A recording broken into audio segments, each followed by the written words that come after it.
I cannot understand why we idle discussing religion.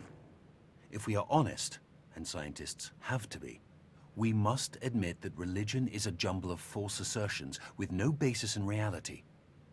The very idea of God is a product of the human imagination. It is quite understandable why primitive people, who were so much more exposed to the overpowering forces of nature than we are today, should have personified these forces in fear and trembling. But nowadays, when we understand so many natural processes, we have no need for such solutions. I can't for the life of me see how the postulate of an almighty God helps us in any way. What I do see is that this assumption leads to such unproductive questions as to why God allows so much misery and injustice, the exploitation of the poor by the rich, and all the other horrors he might have prevented. If religion is still being taught, it is by no means because its ideas still convince us, but simply because some of us want to keep the lower classes quiet. Quiet people are much easier to govern than clamorous and dissatisfied ones. They are also much easier to exploit. Religion is a kind of opium that allows a nation to lull itself into wishful dreams and so forget the injustices that are being perpetrated against the people.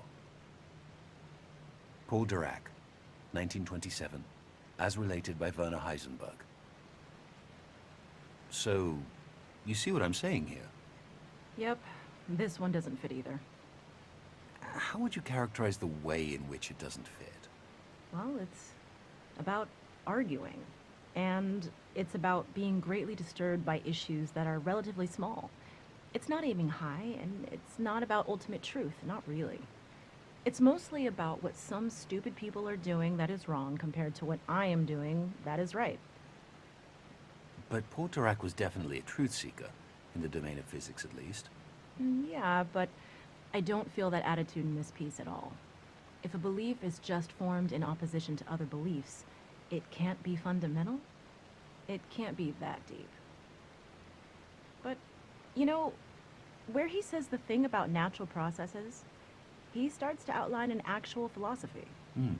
Interesting.